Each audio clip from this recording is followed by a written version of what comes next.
Hi, good morning, everyone.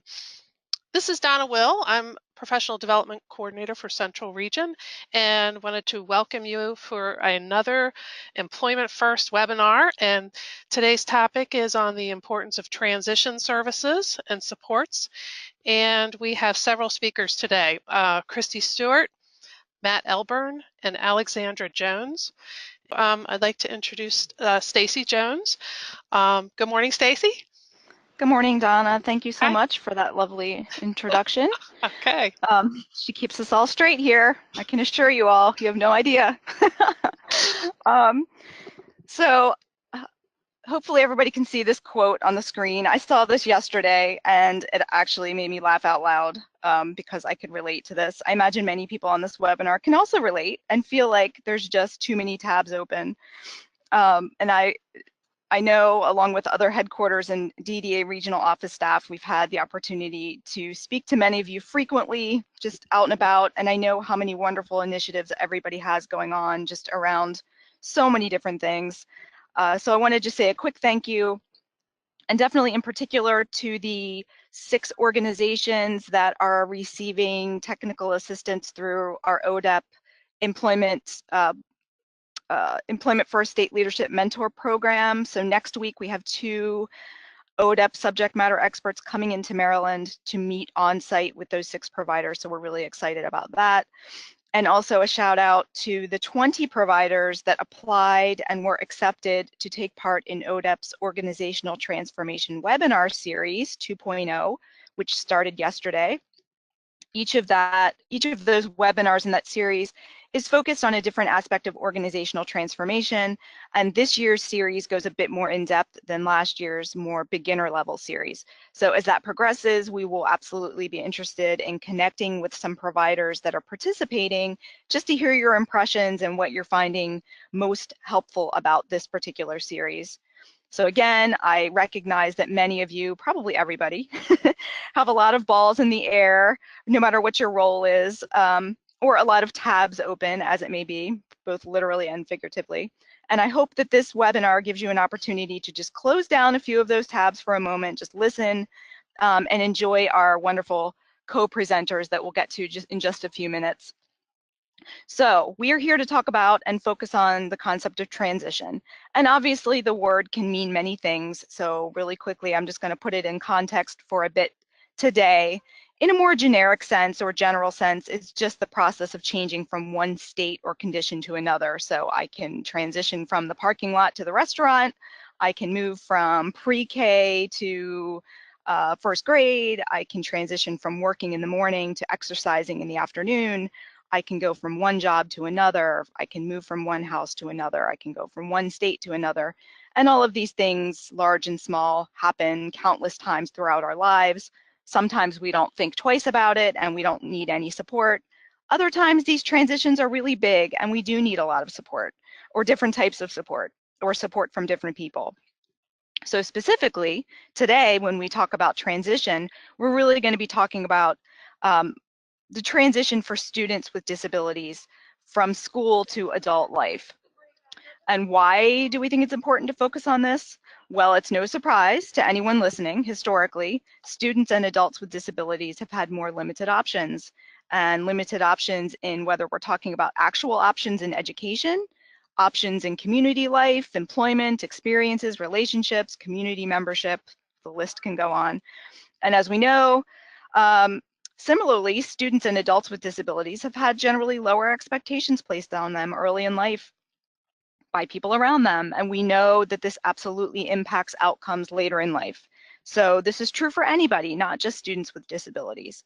But for a student with a disability, for many years, historically, again, options consisted of more traditional facility-based day model, as something to transition into, as opposed to having opportunities to explore work, to see work as an option, to help create a vision that included full community membership.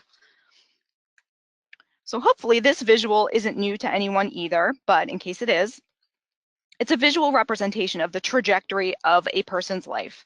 We call it the trajectory toward a good life. So you can see the cloud that says vision for a good life. And so, and it obviously it spans from birth to the end of life, and it allows us to be looking toward what we envision. This is my vision for my life, what I want. And so if we think about transition as something that we're thinking and planning for, way back, starting at birth, and using that vision to get us where we want to go. And equally as important, I would say, it keeps us away from what we don't want for our lives, so we can avoid those if possible.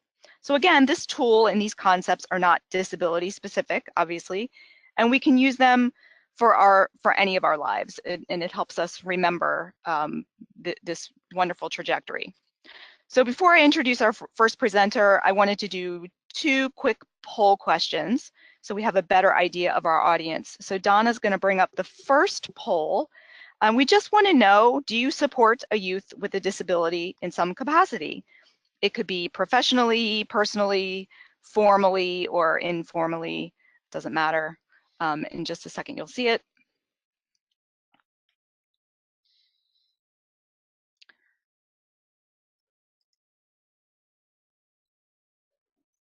So looks like most people are saying yes. Give you guys a few more seconds to answer.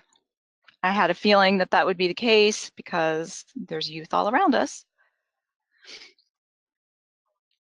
Okay, so it's most people say yes, that you in some way support a youth with a disability. So now we're going to go to the second poll question, which is, what is your role in supporting youth with disabilities?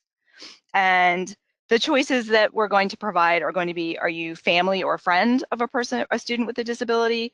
Are you a coordinator of community services? Do you represent a provider organization? Are you involved in education or other? And if you're in the other category and you'd like to share what your role is, you could certainly throw that in the chat box. That would be great too. So it looks like mostly family, provider organization, and other.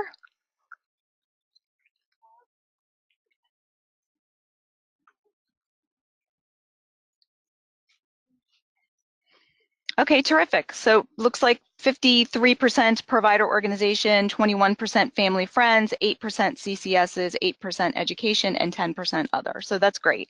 And that just helps to, again, to know who is on our webinar here.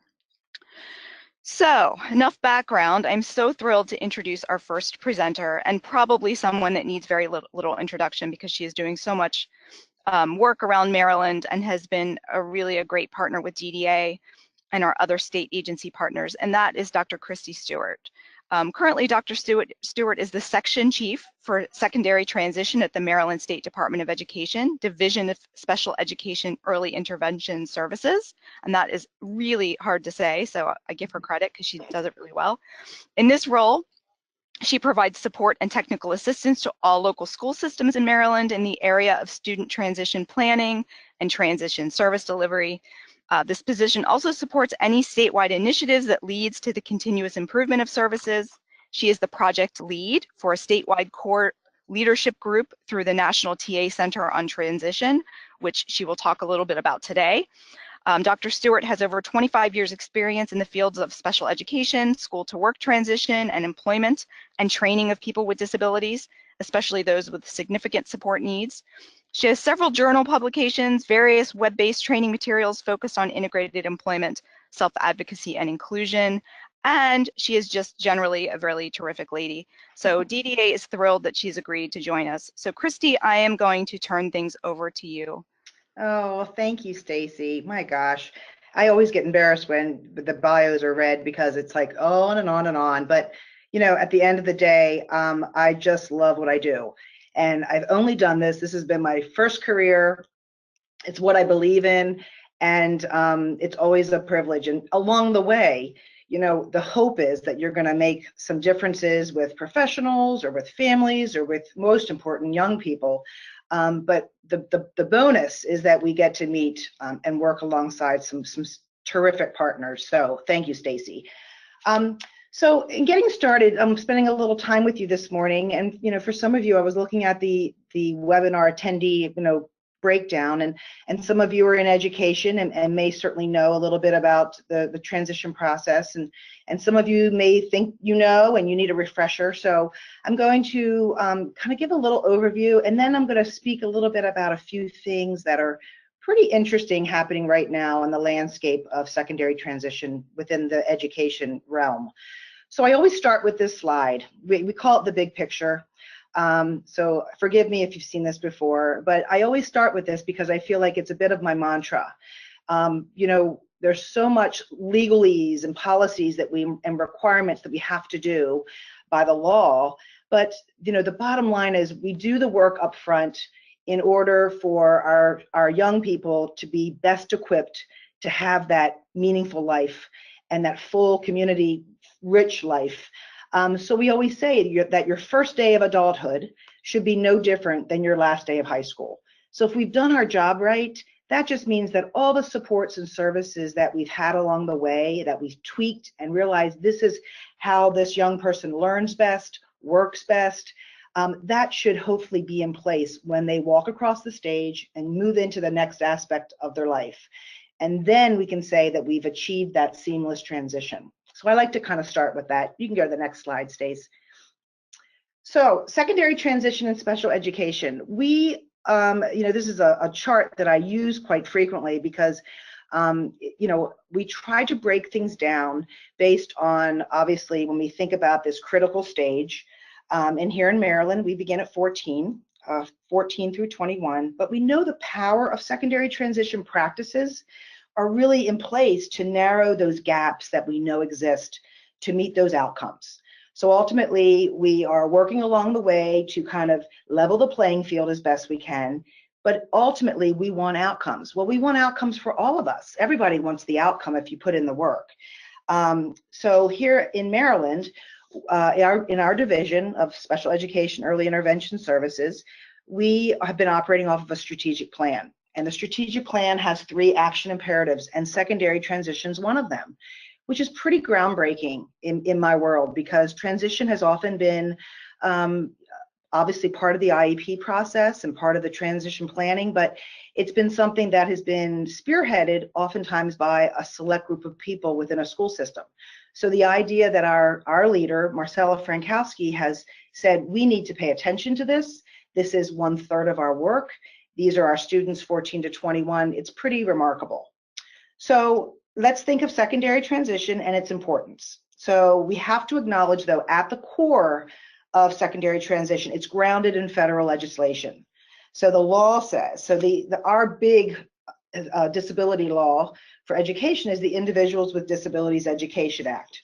And what's interesting about that is that it's called the entitlement law. So that word's important because it means that students, young people, birth through age 21 here in Maryland, are guaranteed to be provided a free, appropriate public education. So we always kind of couch that it's a right. I mean, education is a right that should be provided to everyone, and that's what makes our country so fabulous.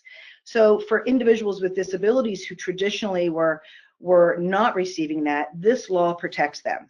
So we call it the IDEA, which is up there on the box to your left on the screen.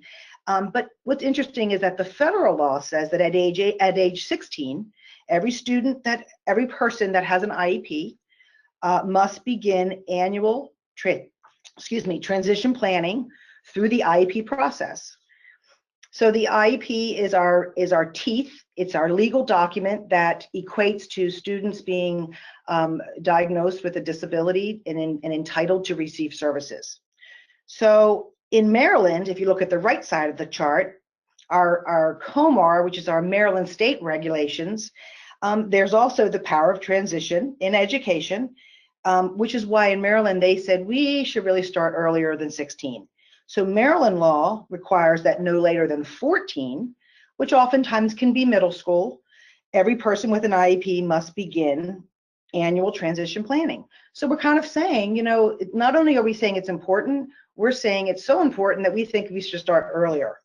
So it's the responsibility of the local school systems to provide these services. So there's the notion that and one little added little thing about Maryland that's very unique. that doesn't happen everywhere is that aside from starting earlier, the term birth through age 21, that's important because through age 21 means that when a student turns 21, if they turn 21 in, say, October, they would continue to receive special education services and transition planning through that school year. And that's a big deal, especially with families are thinking about their planning for after school ends. And many states kind of end it when they turn 21. And that is something a little bit unique about Maryland.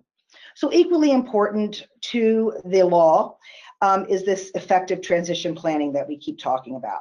And there is this notion of this cross-system, cross-agency collaboration that needs to happen as they're exiting school.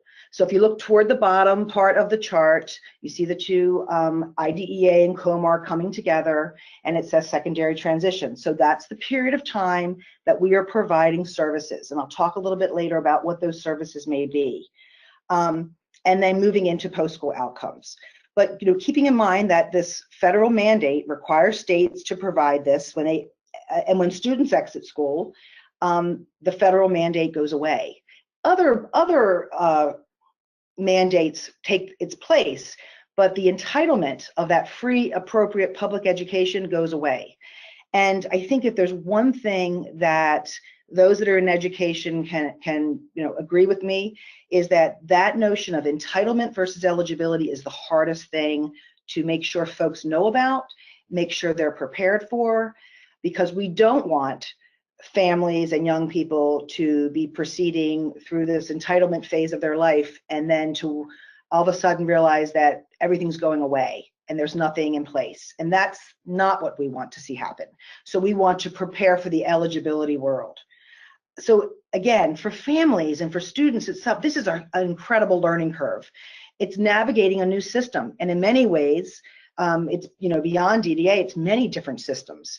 And our job is to really make sure that folks know the differences and what are the requirements of those systems, but it's quite daunting. And we hear a lot from families and advocates about the disconnect sometimes between education and adult services. And as Stacy and I mentioned earlier, this collaboration we have kind of goes beyond just DDA and schools. We have lots of other partners, and our aim is to make that better. We know that there's a disconnect, and we're trying to communicate a little better so that we are not presenting ourselves in silos. So we emphasize the need for common messaging, mutual understanding amongst the agencies and the school systems. So this is great, having an opportunity to talk to a lot of providers on this call. So again, mutually beneficial for adult systems and LEAs and local school systems to collaborate. So having the ability for adult service systems to anticipate who is transitioning into their systems, it really allows them to engage with students and families prior to exit. That's difficult because you're kind of throwing in funding and who's paying for what.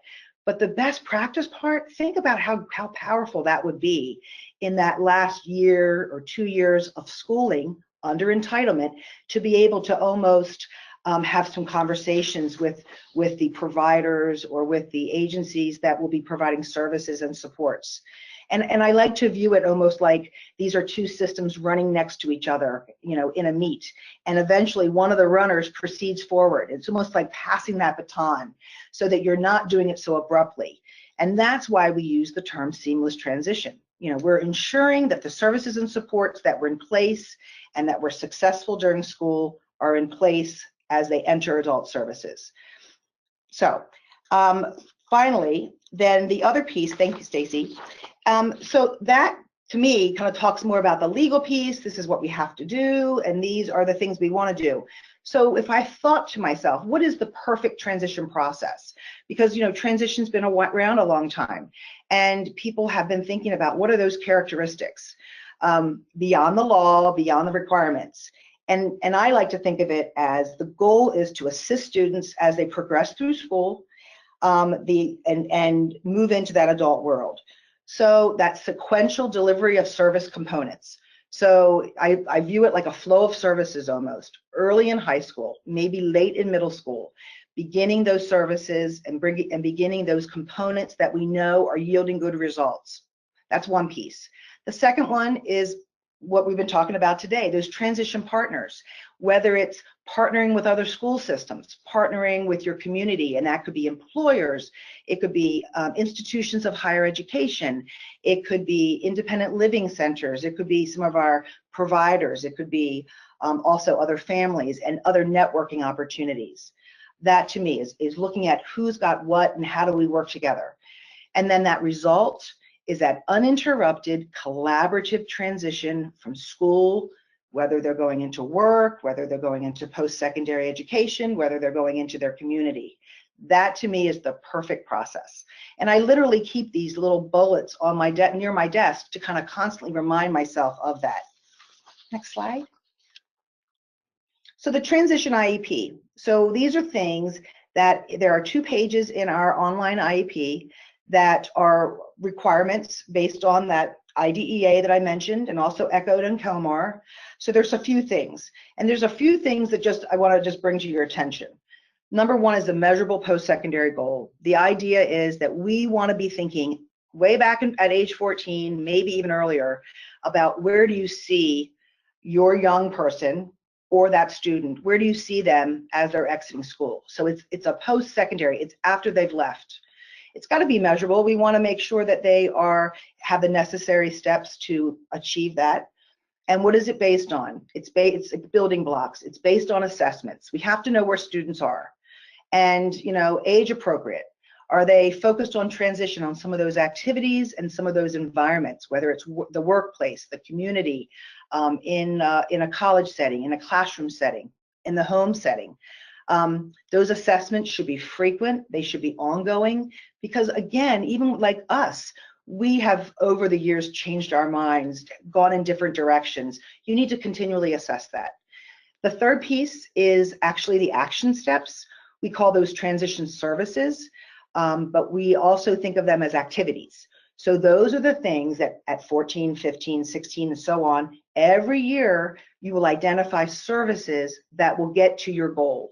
So if your goal is to work in a restaurant, you know, working in the kitchen alongside a chef, those activities along the way will be to, you know, do some career exploration around what it takes to get a job in a restaurant.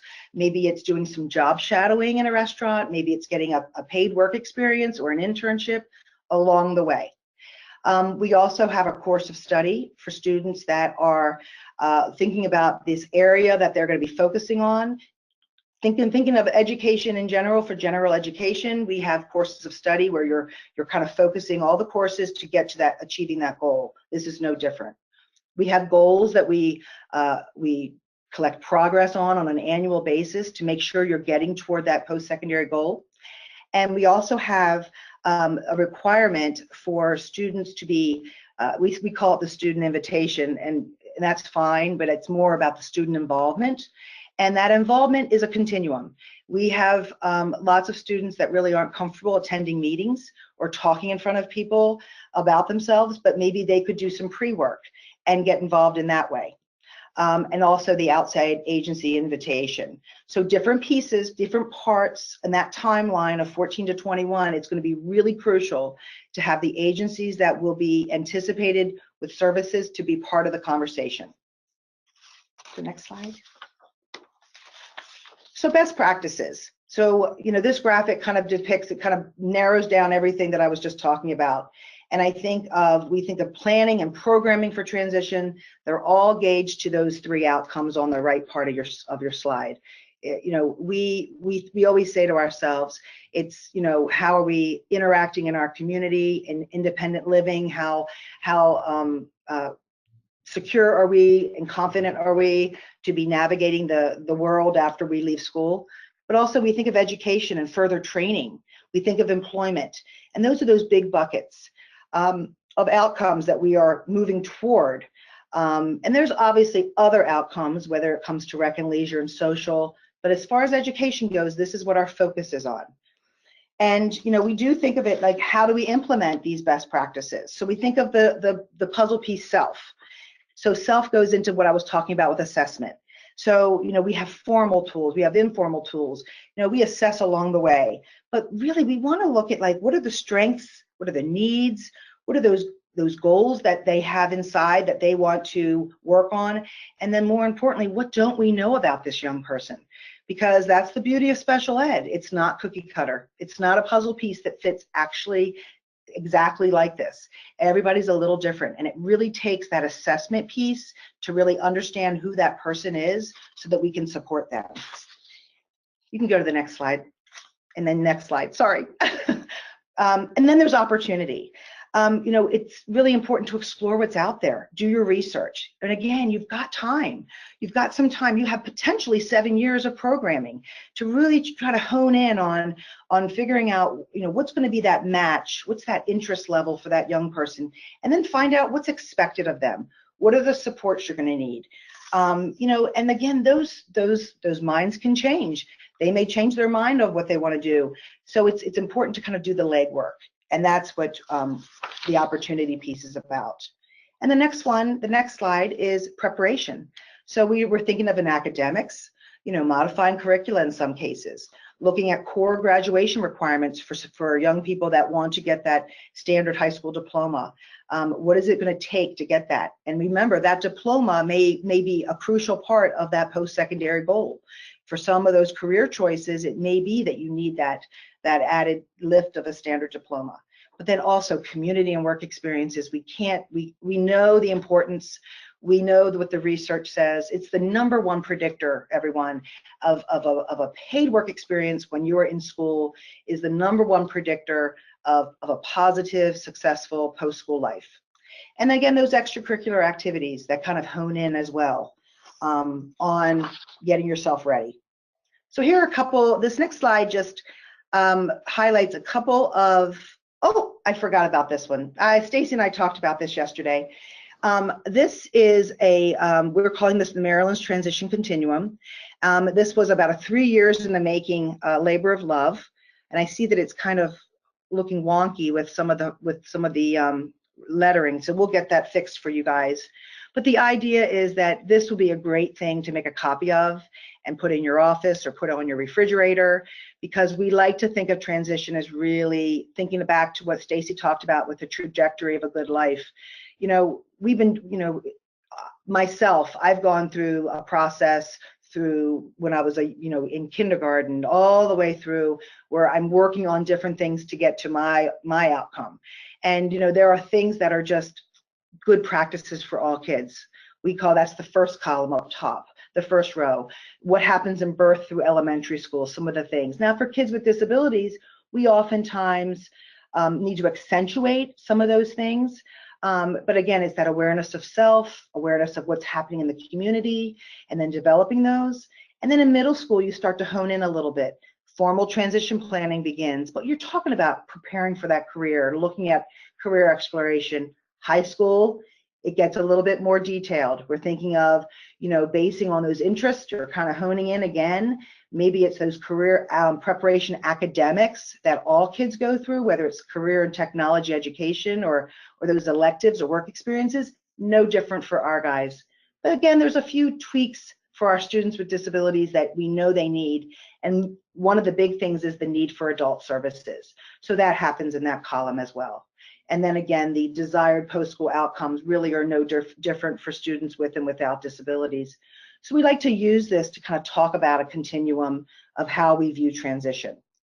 So if you go to that next slide. And again, this one's wonky too, and I don't know why, so I apologize. But the idea is that everything and all the initiatives and all the added things that we have that are added value to the requirements of transition are things that we are focusing on to improve outcomes. So outcomes is the center circle, and all the things that we do around the circle should be going toward those outcomes. And I'm going to spotlight a couple of these.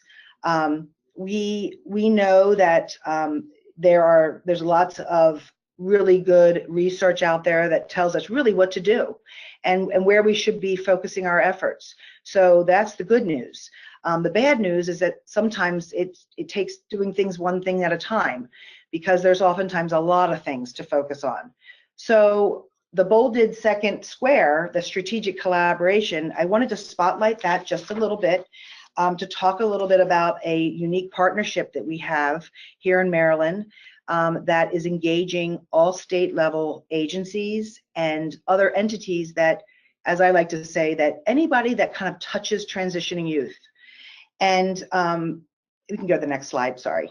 So Ntact is our National TA Center on Transition. They are our go-to place, all things transition. If folks don't know about Ntact, I can certainly share their website. It's filled with lots of great information for lots of different stakeholders in transition. But their purpose is really to assist folks like myself, state agencies, VR agencies, other disability agencies, to look at promising practice and the best practices. So the stuff that works, making sure that we are ensuring that students are graduating prepared for life after school, period. So they go a step further. And next slide, they put out a request for additional technical assistance. And it was a non-funded, it was no money exchanged, but what we got out of that, we applied as a state to become an intensive TA state. And we were awarded, I believe it was January of 2016, one of those states. And what we got out of that are content experts and nationally recognized folks that have been working with other states. And it's pretty remarkable because, as Stacy mentioned, we're all incredibly busy, schools and agencies and providers. And we sometimes have the philosophy in place that we want to make changes, but we don't know how to do it because nobody can step up. We're swamped. So we've got now this core leadership team meeting in place that is led by some of the folks at Ntact to help us. So our purpose is to improve our state level coordination of transition to increase outcomes for our students. Because we hear loud and clear that oftentimes our state agencies aren't talking to each other. It makes it very confusing for those transitioning out, for families and other people supporting young people. And we knew that we needed to get that squared away first before we could work on our local level implementation. So our outcomes that we chose were to refine a flow of services document. I mean, how fabulous would it be to have one thing that tells families and young people and agencies, this is how you kind of navigate in and out of the agencies, whether it comes to eligibility. And a lot of our agencies you're going in and out of them. So we are updating this work through this leadership team, and then we're working on a technical assistance plan to improve those programs. And we're getting very close to having a draft document that we will be piloting in the near future with several school systems. Of course, the school systems that are on the phone don't know who they are yet because we haven't identified them, but we'll be gaining some interest from folks to find out who is interested in that. Next slide. And Christy, just before we move on, yeah. we had a question. Can you repeat one more time what Ntact stands for? So I'm sorry. Yes, I can. I wasn't looking at my chat feature. Okay. Ntact is the National Technical Assistance Center on Transition. And actually, you know what, Stacy, maybe we can put in the message that goes out to everybody the website. Absolutely. Yep. transitionta.org. Maybe put that in there so folks have that. Definitely. Thank you. Sure. So, one of the things that within this Ntact group that we're part of is that we get to customize, how we do business. They come in with expertise. They've worked with all these different states, but every state's a little bit different and what they want to focus on. So we had a few things that were really important to us because I think traditionally, since I took this position, and I know Stacy's been here for a year and a half, 2 now, Stacy, almost. Just 1 year. It might seem like 2, but just 1. Okay, so we've got these partners that are at the table that are very interested in working together, but we know that there were things that were really important to us to get right as we move forward, and this was the thing. So we wanted to make sure this holistic approach was in place. We really wanted to benefit all students with disabilities. We have a large number of students with disabilities in Maryland that are everything from students with emotional disabilities all the way to students with the most significant disabilities. So that's a big net of students with a variety of needs. which means it's a variety of services and supports that are needed. So we knew that we wanted to extend to everyone, but we also know we needed a plan to get there, which is that strategic plan that I mentioned earlier. And then the third piece is that cross-agency, cross-division collaboration and coordination. We needed to be presenting together, doing professional development together, building capacity within each other's agencies, and then sharing our resources. And we're coming up with some pretty cool things that will have some common messaging that will be shared with a lot of our schools and our agencies and our providers and our families, so that they know that we're talking to each other. And that really is our intent. Christy, just one more request to Yep. specify the acronyms DSE and EIS. Oh, DSE-EIS is the Division of Special Education and Early Intervention Services. And in an earlier slide, I think we had spelled it out and then I had it, but I didn't do that, so that's my fault. Nope, So no problem. it is the division under the Maryland State Department of Education. Thank you for keeping me straight, Stacy. So if we go back to this original slide, the next thing I just wanted to briefly highlight was the last square to the right of the outcome circle, which was innovative tools. And one of the things that we hear all the time in our transition, in the school transition world, is you have compliance versus quality. And compliance is, these are the things that we have to do because the law says it. And then there's quality, and we see a lot of people that go the extra mile, school systems that are doing incredible things. And to be honest, there's no mandate for you to do that. And as far as my leadership, my goal is to provide as many cool, innovative tools that are naturally going to get you to that quality, that are going to support you along the way, because we know that we want to go beyond what we're expected to do and go beyond what we know is best practice. So one of those, if you go to the next slide, and some of you have heard about this, we have, this is another labor of love. This is about 3 years in the making, but we are currently in implementation mode of a new Maryland Transition Digital Portfolio tool. And this actually is a homepage of, and this is a mock student that we call Sam, but this is what the homepage looks for a student's portfolio. But there's a couple things I want to highlight on this portfolio that I think will be of interest to folks on the call. What makes portfolios have been around a long time. I think even when I was in college, we had a portfolio when I was in education to be a teacher. And oftentimes, art portfolios, you do artwork, you put them in a portfolio and you show your work. But a lot of those are paper-based. This is a digital portfolio. So again, it's online. What makes the digital aspect of this even more unique is that oftentimes digital portfolios are led by staff, professionals, whether it's a teacher, whether it's an adult provider. They're the ones kind of leading this through, they're kind of teaching this to the young person. What makes this unique? This is one thing that is owned by the student. Once they leave that school system, we begin this at age 14 for those interested school systems. Again, not mandated, but once they leave the school system, this portfolio goes with them. So how incredible is it when they are working with a provider or working with all these systems where you're having those intake meetings? How great would it be to have a bit of a repository and some documentation of all the things they've done along the way, whether it's around work experiences or some of their writing samples if they're applying to college, or some of their independent living tasks that would be included in that life section. So that's what makes this unique. We are working on creating, various add-ons. We're going to continually be, developing on this, but we piloted this with several school systems, and we piloted it across ages. So we piloted it with students exiting schools at 21. We piloted this with students entering transition at 14. And the feedback has been pretty remarkable. Anything new, it has, kind of one of those growing pains. But the idea is that, I always like to use this as an example. In special education, a student is determined eligible for special education based on things they can't do. For lack of a better word, their deficits.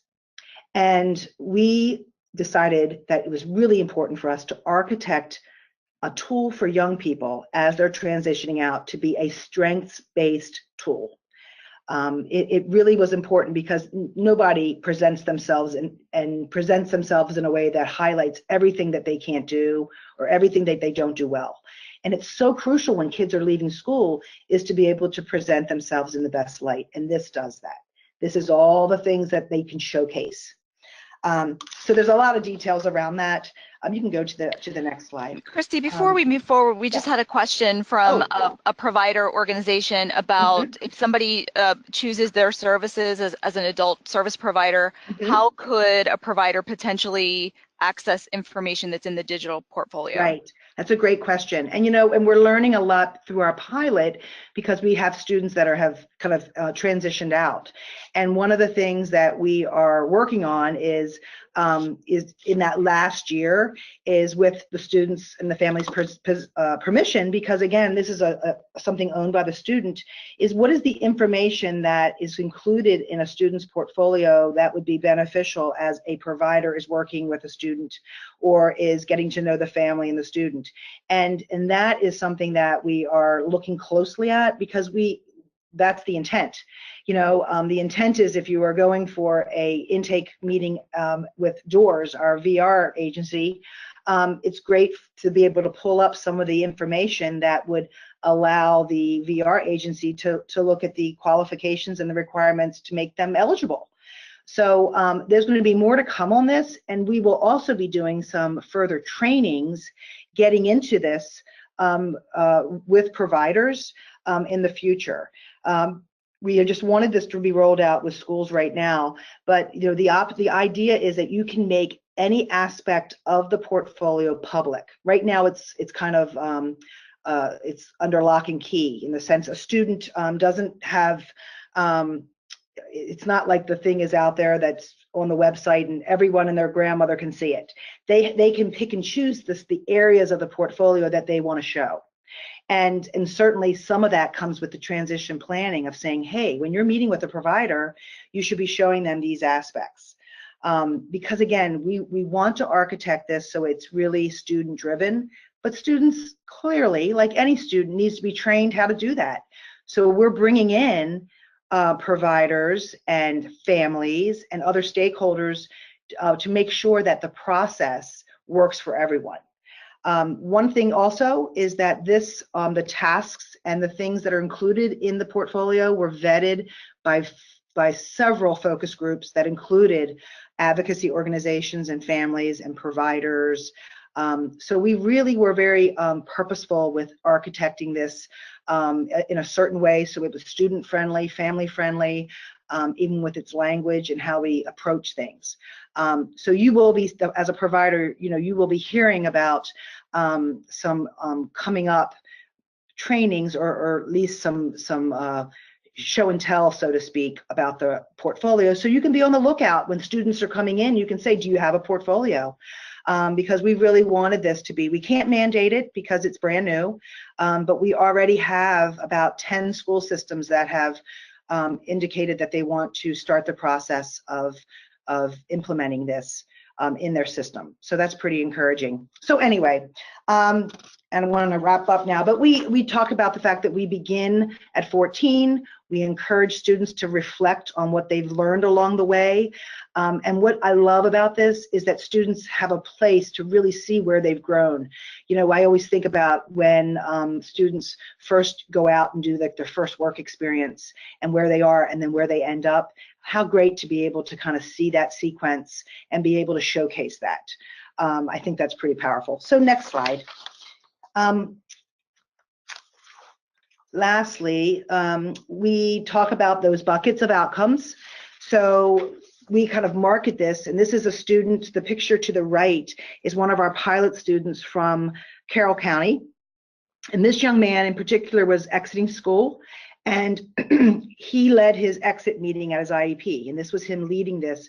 If you had a larger picture, you would see that the table was filled with a Doors counselor, there was some school folks there, his family was there, and there was a screen, and he was talking through some of the things that he had been learning and some of the things he wanted to do when he exited school, and he was showing some of the things from his portfolio.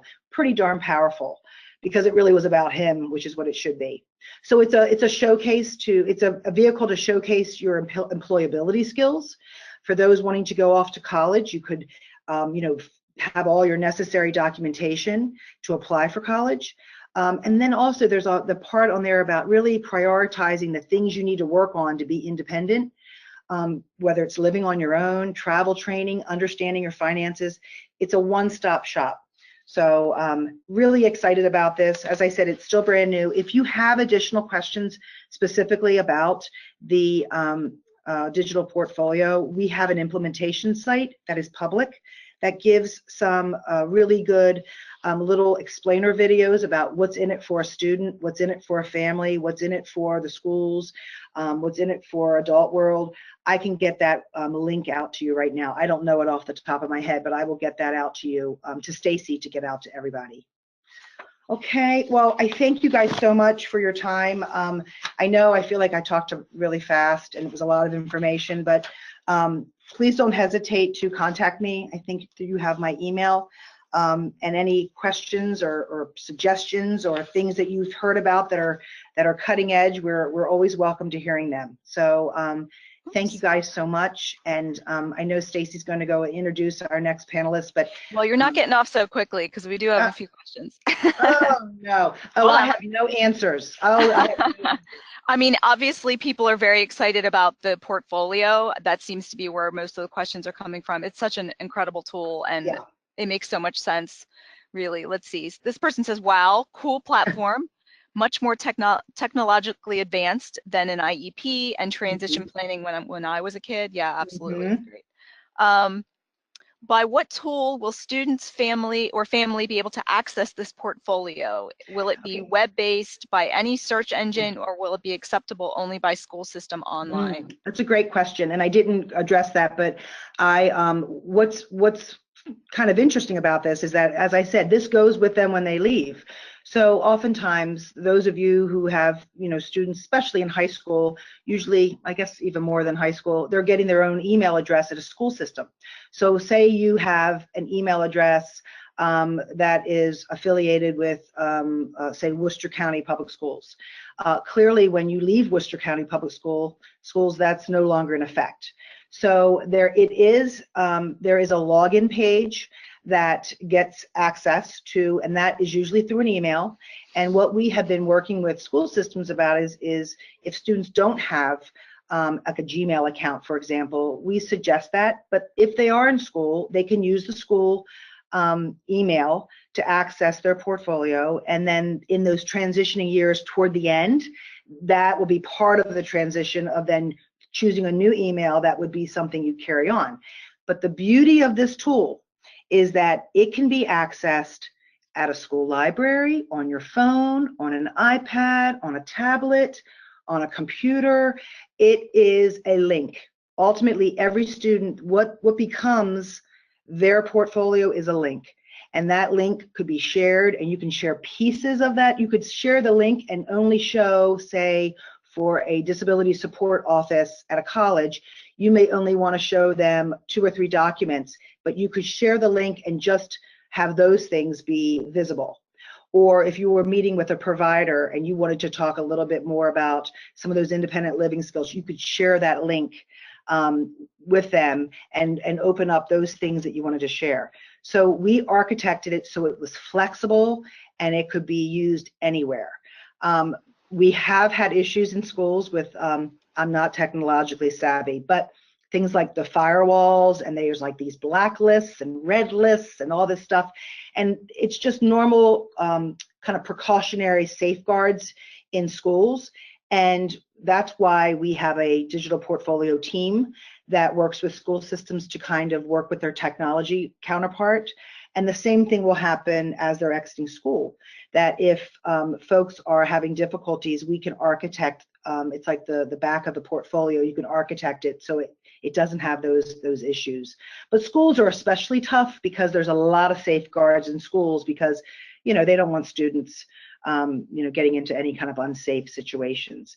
But that's the beauty of this. That's why I'm even more excited, is because it's very user friendly, because we hear all the time, not everyone has a computer or not everyone has a phone, and that you could go into a public library and pull it up. So that's great. pretty cool.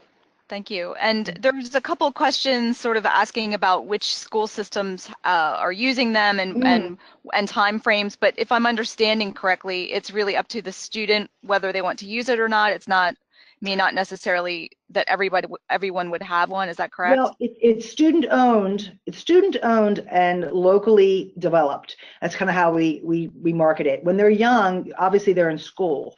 So what we're doing is we're asking school systems, are you interested in starting this process of implementing the portfolio, even if it's with one middle school and one high school? And the idea is that you're offering it up. Now, a student and their family can say, nope, I'm not interested. But a school system kind of gets the ball going. They get it started, but it becomes the student's tool. So a teacher is not going to have access to every single portfolio and all that's in there, but they could request a certain piece of it. But the idea is that we are starting with the schools, and we targeted. I think we have a pretty wide range of school systems right now that are interested. Everyone from Maryland School for the Blind has thrown their hat in the ring. I think Carroll County, I know some of our Eastern Shore counties. We can certainly, get that information out to folks. But some of them are very interested, but they feel like they don't have the infrastructure right now, and they're a little nervous about it. The beautiful thing is this is ready to go, and it's not going anywhere. So if you are working in a particular area and want a little bit more detail about that, feel free to email me, and I'm happy to kind of put you in touch. A lot of folks, for example, Carroll County has a really strong transition council, and one of their new committees on their council is the digital portfolio. So the providers that are part of that council, get kind of updates frequently through the idea of the council. So. That's great. That's great. Thank you, Okay. Christy. This was really informative. Thank you. And hopefully Wonderful. you'll stick around to answer any additional questions. Sure, of course. Thank you, guys. Thank you. So now we're going to switch gears, and we're going to jump right in to introduce our next two presenters. So joining us is Matt Elburn, and he is the transition coordinator with Worcester County Public Schools. And Matt is also part of our Ntact planning team that Christy talked about a little bit earlier. Joining Matt is Alexandra Jones, and she is an employment specialist with the Worcester County Developmental Center in the Eastern Shore region. Alexandra has also been providing some leadership in the employment community of practice for job developers in that region, and I also know that Alexandra is just generally passionate about what she does. So Matt and Alexandra are going to be talking a little bit about some of the collaborations and partnerships that they are involved in and that support transitioning youth in their area. So thank you, both of you, for joining us, and I'm going to turn things right over to you guys. Good morning. This is Matt. Good morning. This is Alexandra. We just wanted to start out I had written down a lot of notes from what Christy was saying. In Maryland, I've seen we're a very progressive state in the area of transition. And as Christy said, transition is one of the three imperatives in all of special education at the state level. So that gives us a lot of focus, and it's starting to come with a lot of resources. So we're pretty supported in Maryland in each of the counties. We've also got a lot of research projects going on. And like Stacy just talked about, the Ntact, developing the flow of services that Christy talked about is going to be a great tool for agencies, for families, for students, and also for teachers and case managers at the local level who aren't as aware of when you should look into applications for DOORS or DDA or other agencies. So that's an exciting tool that we're developing right now. What's also great about Maryland is the organization, the Division of Career, DCDT. It's a part of the Council for Exceptional Children. So it's the division based all around transition. It's a national organization.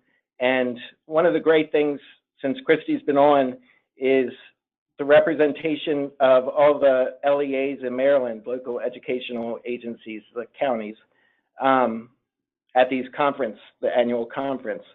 I think we had 15 of the 24 that went. So Maryland is well represented at this conference every year, and it's a great experience. And then we also have all the transition coordinators and some teachers from each of the LEAs that meet quarterly for our transition work group. And a lot of ideas are shared there, and Christy brings in different agencies. I know Jill from Doors and Stacy was there this past month. So we're doing a lot in Maryland.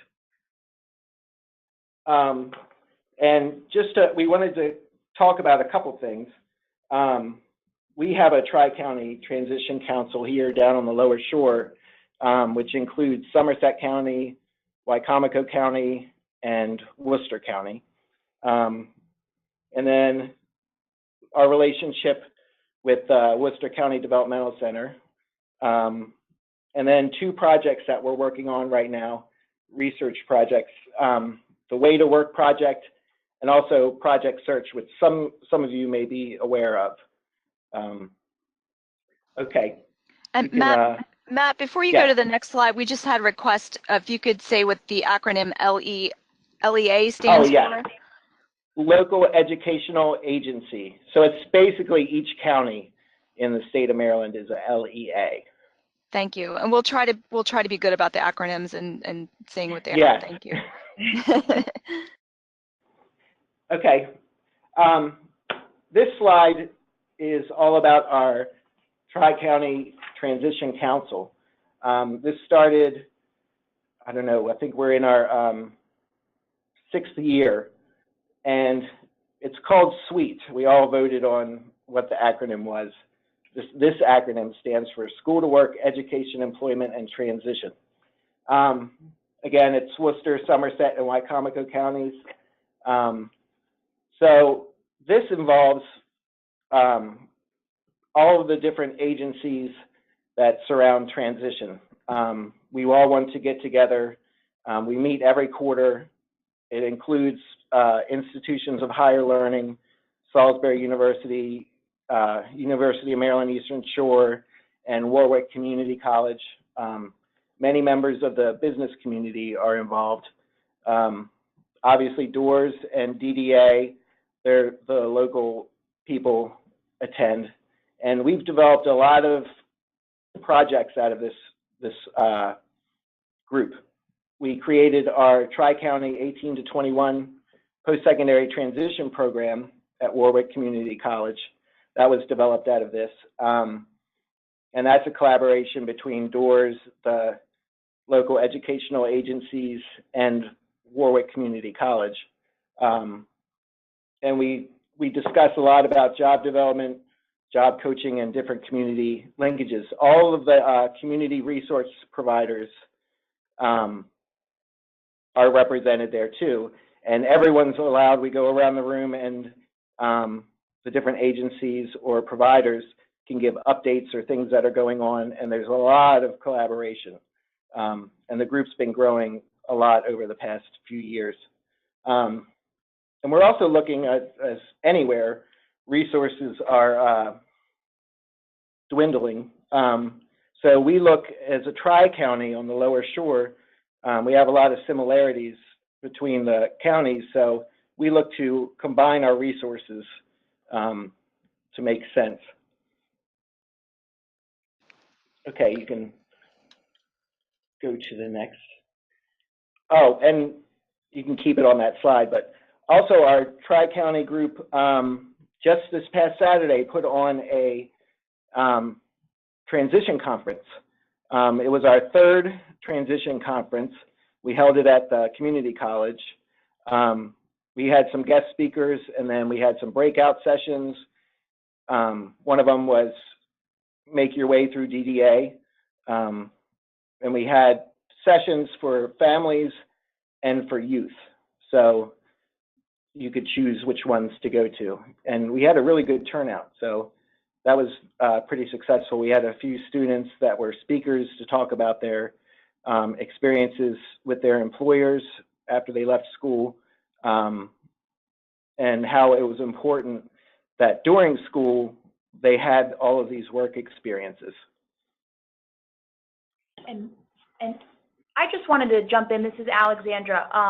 Just the CRP, which is the community resource provider perspective of the suite meetings, they're just fantastic. WCDC is just so lucky to be able to hear from the school's perspective, both like from the public schools and from higher education, and also from other CRPs, other community resource providers. It's such a nice space to be able to hear from others, where as if we didn't branch out and create these little cohorts, we wouldn't necessarily get this information as readily available. So these suite groups are just fantastic, and WCDC is just so happy to be a part of this.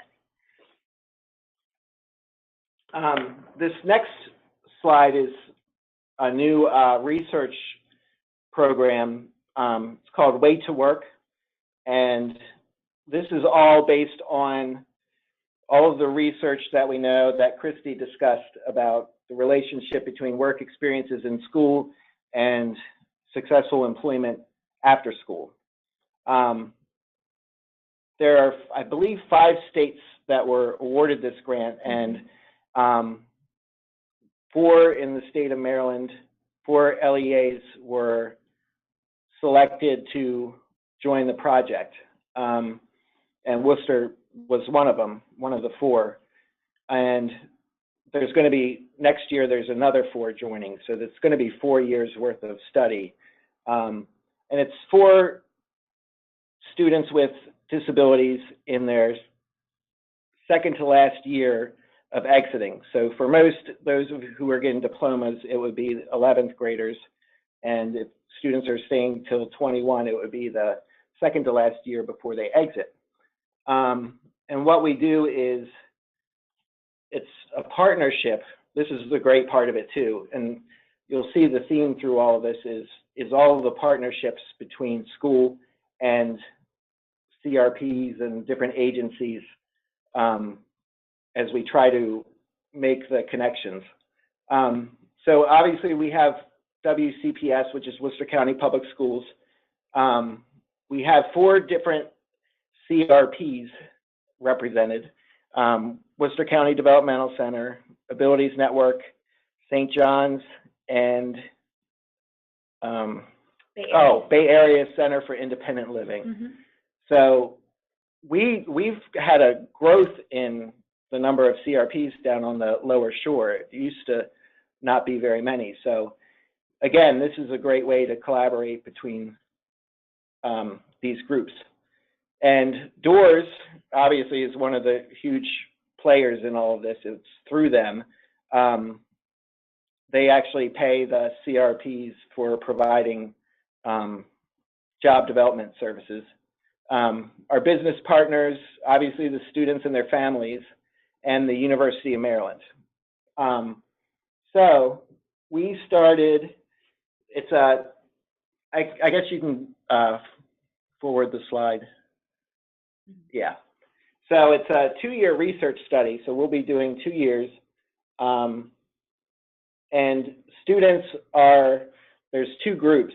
So we were able to get 28 students total in our county, which actually is a large percentage of students with IEPs out of the ones that were eligible.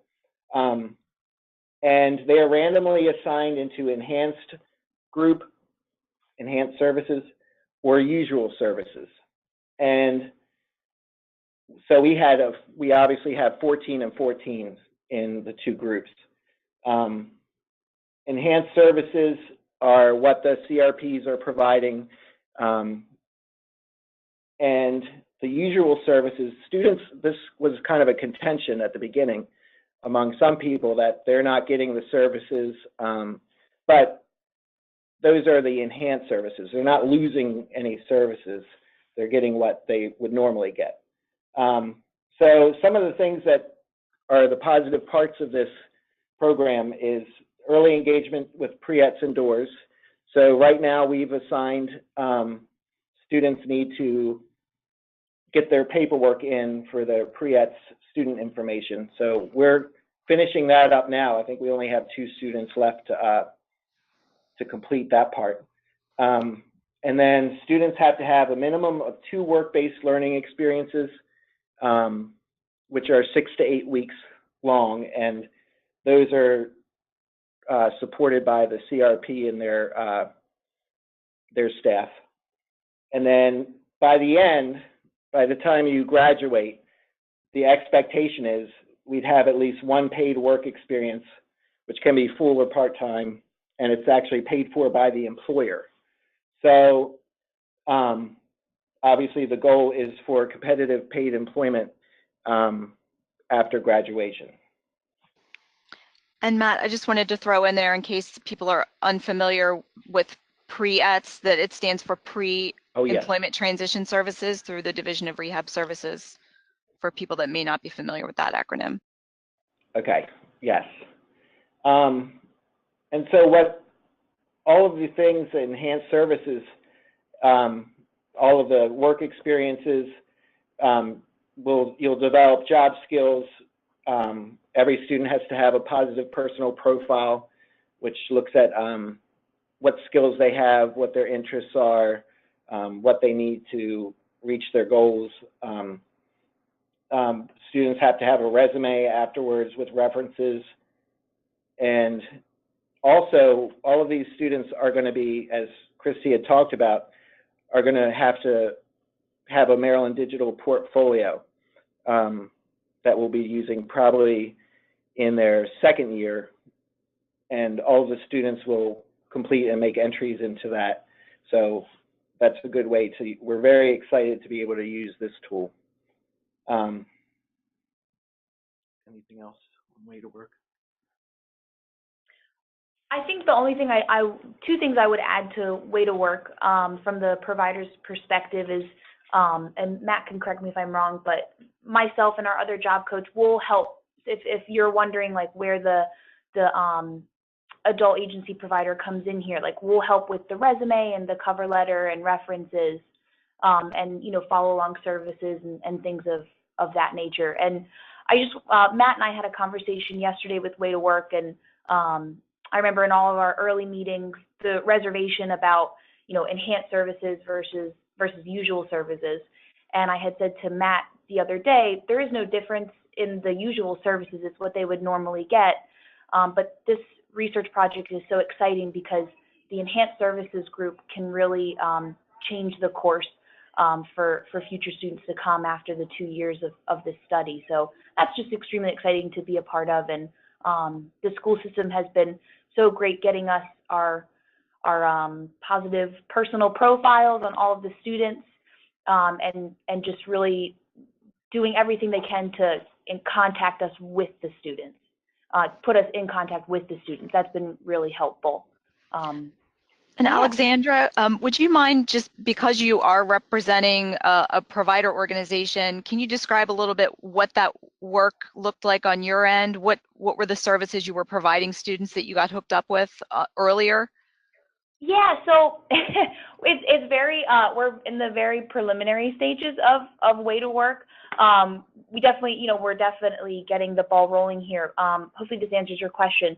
So far, we were given the positive personal profile, which is a document, I believe University of Maryland made that, or did the schools already have that? I think it was the one that there's a couple versions. The one we're using was by George Tilson. Yeah, so we had the positive personal profile, and the case manager sat down with the students and they made that. And then we had our MEOT meeting, which is Maryland Interagency Team. We love our acronyms. And it had contact information for the students. So what we did, what WCDC did as an agency was we contacted parents first, even though we are working with young adults who, most are 17 or even 18, we just contacted their parents and, you know, explained who we are. And we're in the process of setting up face-to-face meetings with the students who are in the enhanced service group. That's terrific. If that answers Thank your you. question. It does. Yeah. Thank you.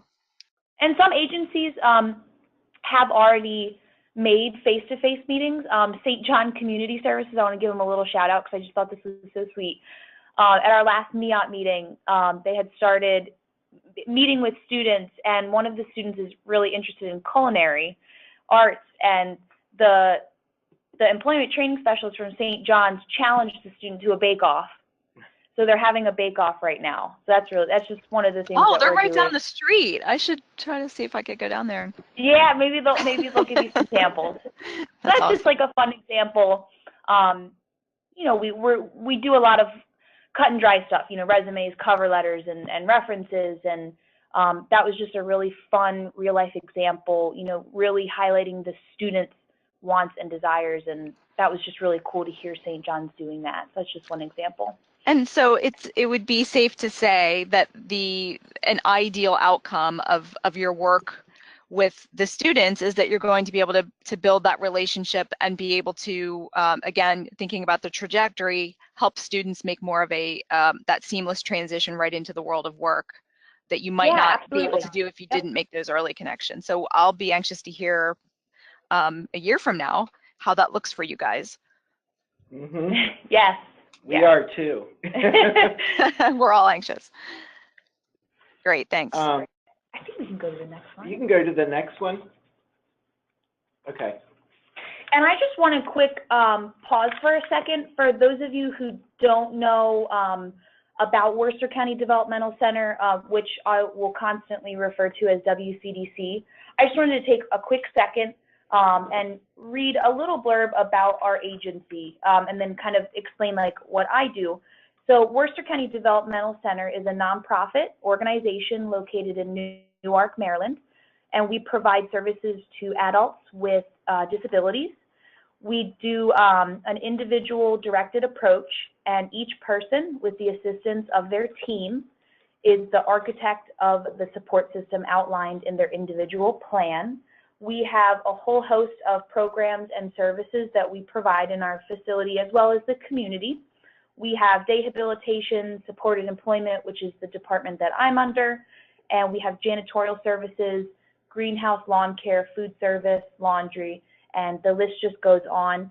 Some of our just phenomenal services that I love to talk about other than supported employment, we have residential services, so we provide living situations, long-term living situations, as well as emergency-based living situations for our individuals.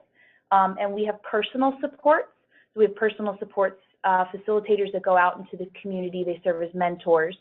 And we do enrichment activities. Our day program has come leaps and bounds with all of the changes and regulations that are coming down, and we are out in the community now more than ever, volunteering and working. And that's where I come in as a job coach and provide, I always like to say I help obtain and maintain employment for our individuals.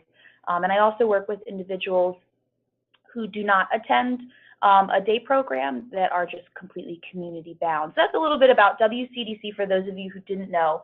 And where Project Search comes in, if you did want to reference the slides now, we were the service community resource provider chosen to implement Project Search. And we are just so grateful and so thankful for Matt and for everybody that made this happen. We're extremely excited. Project Search originated from Cincinnati Children's Hospital. There are 4 counties in Maryland currently operating a PS program, and by PS we just mean Project Search program. It targets students in their final year of school, and it's to immerse students in a real-world setting job. So what's really fascinating about Project Search from a provider's perspective, I think even for the schools, I think this is exciting too, is they are not in school at all for that day.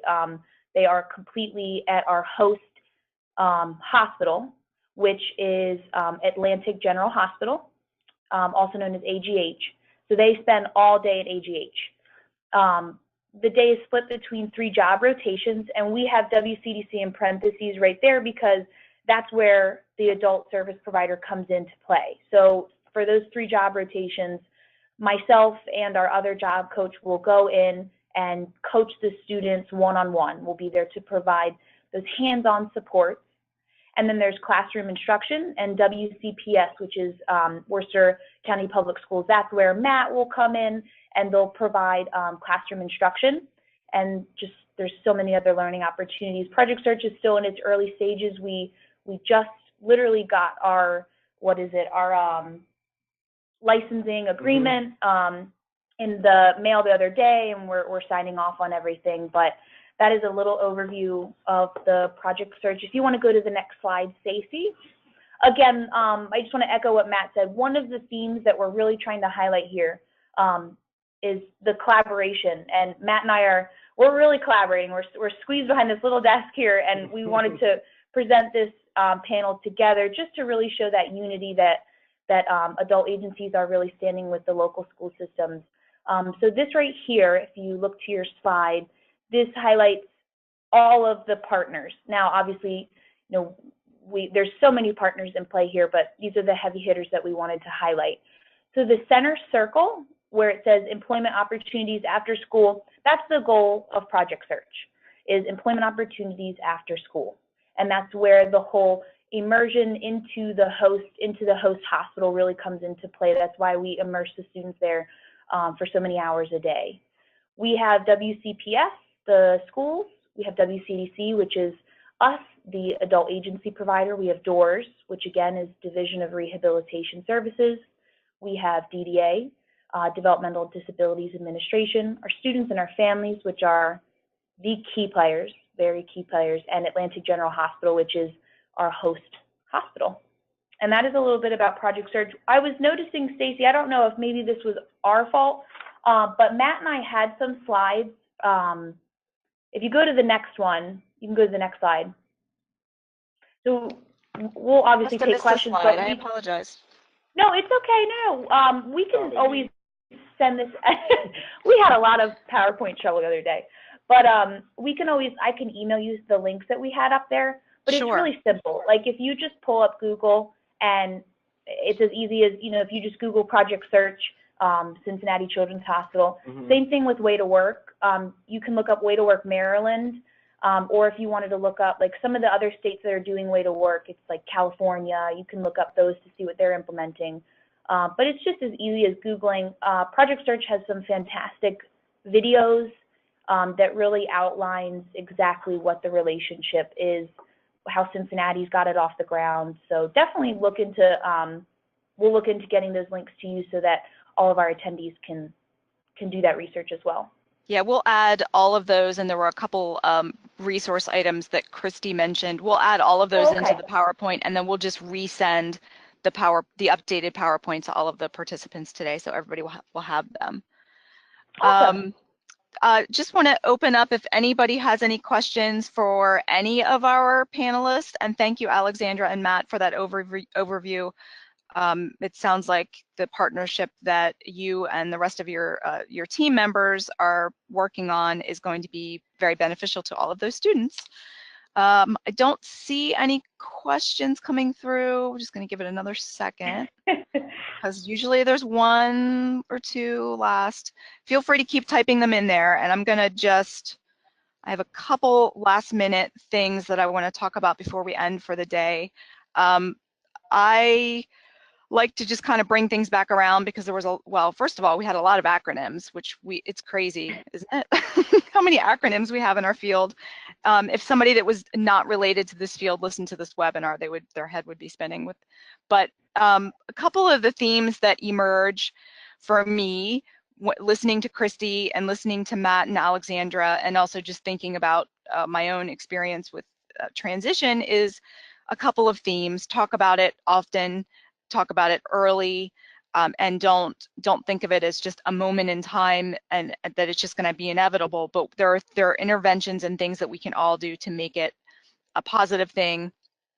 I definitely, having high expectations is so incredibly important, and especially as we think about transitioning out of a school system, and then thinking about our adult service provider system and how those things are evolving and changing, and we are having higher expectations of people that really are focused on competitive integrated employment and full community membership. So if we can help people envision that as early in their lives as possible, then this trajectory is that much smoother.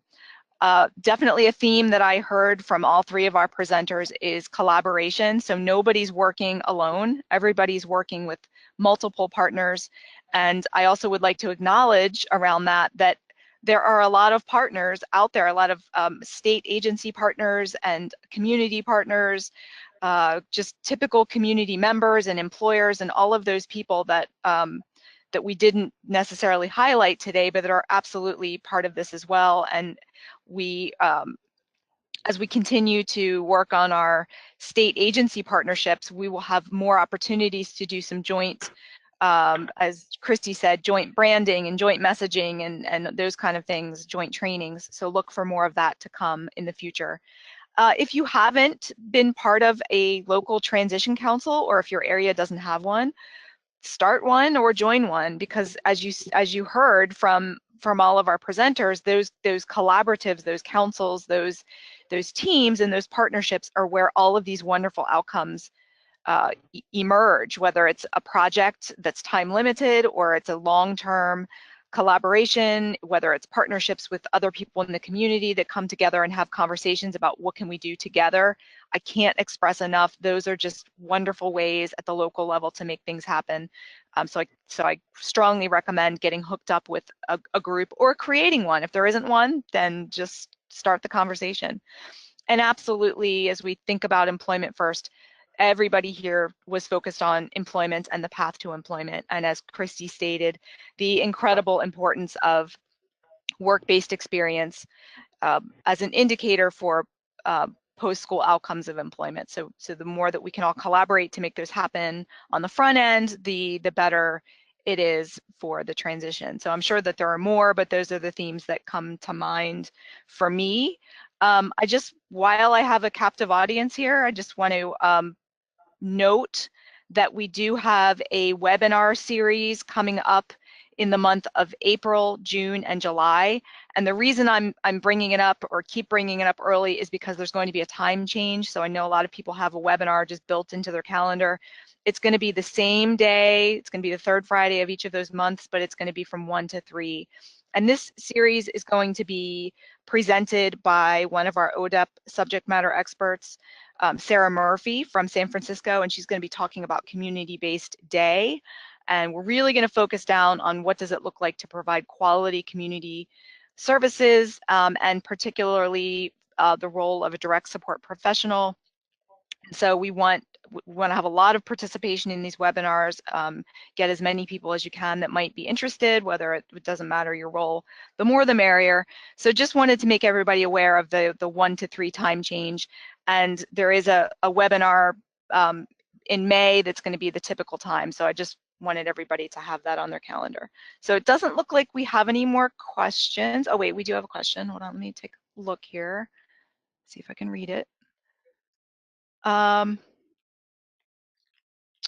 It said, and I'm not entirely sure which program this person's referencing, but it says, does this program accommodate students with behavioral issues? I'm guessing maybe that was referencing Project Search.